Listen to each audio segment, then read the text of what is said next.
ఏపీలో రాజకీయ పరిణామాలు వేగవంతంగా మారిపోతున్నాయి. ఈ నేపథ్యంలో ఇప్పటికీ వైసీపీ పార్టీ నుండి ఎమ్మెల్యేలు, ఎంపీలు తెలుగుదేశం పార్టీ తీర్థం పుచ్చుకున్న సంగతి తెలిసిందే. ఈ క్రమంలో వైసీపీ పార్టీ నుండి టీడీపీలోకి చేరిన 21 మంది ఎమ్మెల్యేలు, 4 ఏకంగా మంత్రి పదవులు ఇచ్చారు. ముఖ్యమంత్రి, తెలుగుదేశం పార్టీ జాతీయ అధ్యక్షుడు Nara Chandrababu Naidu.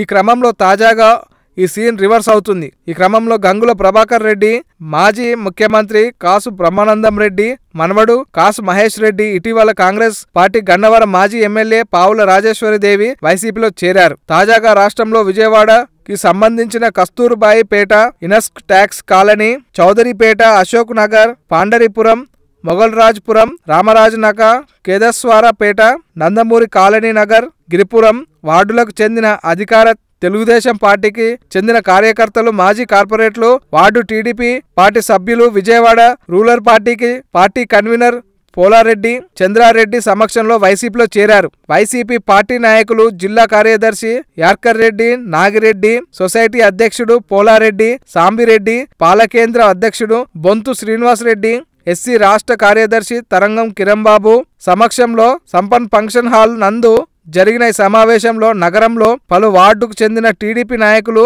P Madhu, K Balakrishna, Sheikh Kajavali, D Venu, K Rajesh, G Abraham, CH Johnny, B Venkataratnam, B Kalyan, D Sambasivarao, N Siva, S Sohail దాదాపుగా 1000 మందికి పైగా తెలుగుదేశం పార్టీలో క్రియాశీలకంగా ఉండే టీడీపీ కార్యకర్తలు వైసీపీ తీర్థం పుచ్చుకున్నారు. ఈ సందర్భంగా వారు మాట్లాడుతూ గత సార్వత్రిక ఎన్నికల్లో హామీలు తుంగలో తొక్కేయడమే కాకుండా ప్రత్యేక హోదాను గాలికి వదిలేయడం, గత 3 శతాబ్దాలుగా పార్టీకి అండగా ఉంటూ పార్టీని నమ్ముకొని ఉన్న తమను పక్కన పెట్టి మధ్యలో వచ్చిన వారికి టీడీపీ అధిష్టాన్ని పెద్దపీట వేయడం నచ్చలేదని, అందుకే తెలుగుదేశం పార్టీకి గుడ్ బై చెప్పామని అన్నారు.